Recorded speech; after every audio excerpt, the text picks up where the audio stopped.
Assalamualaikum urang kali sadayana. Kumaha daramang? Mugia urang saterasna tiasa dipasihan kasalametan tur kasehatan. Amin. Wilujeng tepang deui di pangajaran bahasa Sunda sareng Ibu Dewi di kelas 4 Aljabar sareng Al-Ajiz. Di pangajaran bahasa Sunda dinten ayeuna urang masih diajar ngeunaan hemat energi. Subtemana nyaeta ngabandungan pedaran hemat energi. Sateu acan dikawitan, hayu urang ngaos basmalah sasarengan. Bismillahirrohmanirrohim. Murang kali sadayana pangajaran ngeunaan hemat energi ieu teh aya patalina sareng Quran surat Al-Insyiqaq ayat 16. Hayu urang ngaoskeun sasarengan. A'udzubillahi minasyaitonirrajim. Bismillahirrahmanirrahim. Fala uqsimu bissafaq, yang artinya maka aku bersumpah demi cahaya merah pada waktu senja. Anu dimaksud cahaya merah pada waktu senja ieu teh nyaeta matahari anu tenggelam atau terbenam pada waktu sore hari. Anu sakumaha anu tos ku urang terang yen matahari teh nyaeta sumber energi anu pangageungna di dunia. Hayu urang sami-sami ngabandungan pedaran ngeunaan hemat energi. Hidep tangtu kungsi ngabandungan warta ngeunaan naekna harga BBM. Warta itu artinya berita. Jadi artinya kalian pasti pernah mendengarkan berita tentang naiknya harga BBM.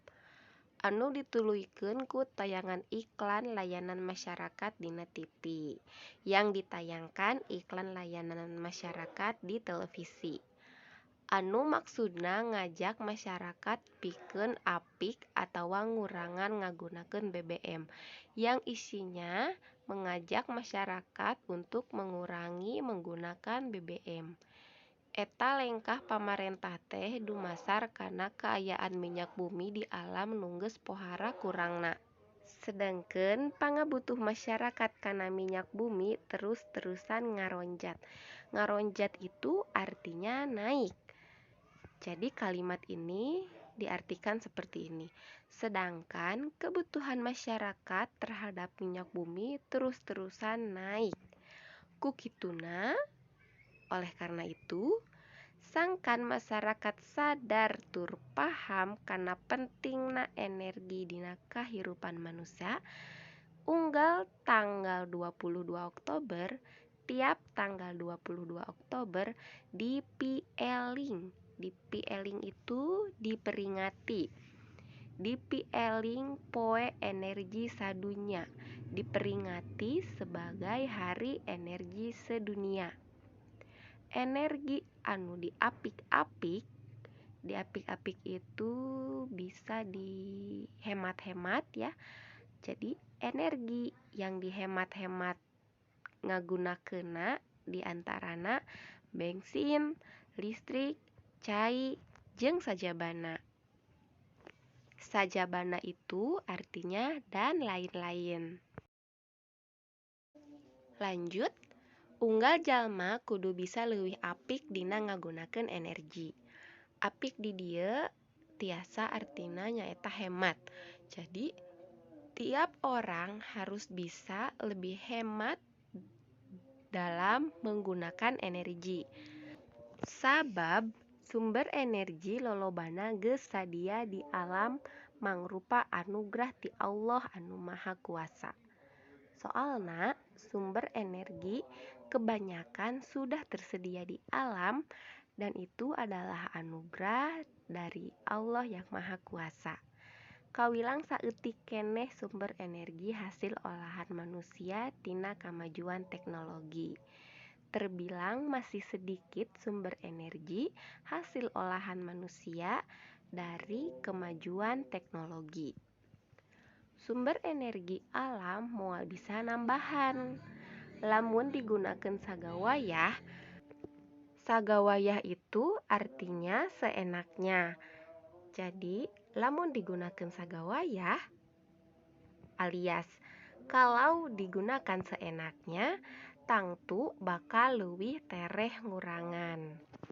Salah sahiji cara pikeun numuwuhkeun kasadaran masyarakat pikeun apik enggoni ngagunakeun energi, yang artinya salah satu cara menumbuhkan kesadaran masyarakat untuk hemat dalam menggunakan energi di antarana ku cara terus-terusan midangkeun uar pangajak dina unggal media warta, yang artinya di antaranya ku cara terus-terusan menginformasikan atau mengajak kepada tiap media ku tayangan iklan layanan masyarakat atawa ku cara nyebarkeun warta tinulis dina koran, majalah, brosur, stiker, poster, jeung sajabana.